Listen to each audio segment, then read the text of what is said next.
KVZ kirefu chake ni Kikosi cha Volunteer Zanzibar. Ni moja ya nafasi ambazo zenye heshima na hadhi kubwa.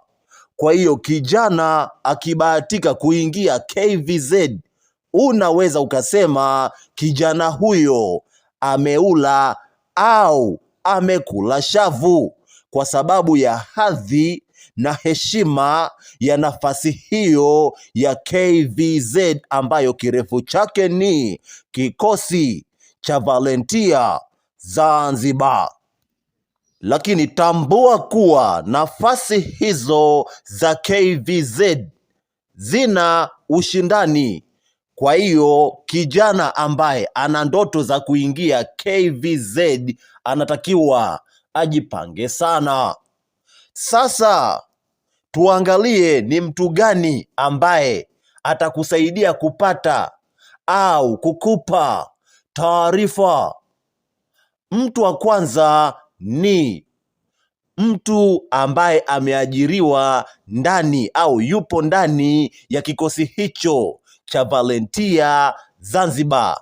Lengo ni kupata taarifa kama nafasi zimetoka au la. Kwa hiyo ukiwa na mtu ambaye yupo ndani ya kikosi hicho, atakusaidia kukuambia kama kuna tangazo jipya au la. Lakini ukibahatika pia kupata mfano labda afisa utumishi au HR ambaye yupo ndani ya kikosi cha Volunteer Zanzibar, huyu pia ni mtu mzuri ambaye atakupa taarifa, kwa sababu atakusaidia kukupa mwongozo.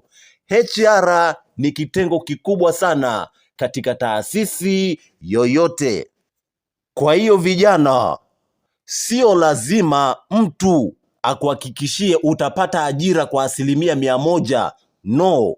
Yaani kupata tu mtu akakuelekeza nafasi zimetoka au bado hazijatoka, au amekutumia tangazo la nafasi zimetoka kupitia WhatsApp, huo ni upendo mkubwa mno. Kwa hiyo sio lazima mtu akuhakikishie utapata ajira kwa 100%.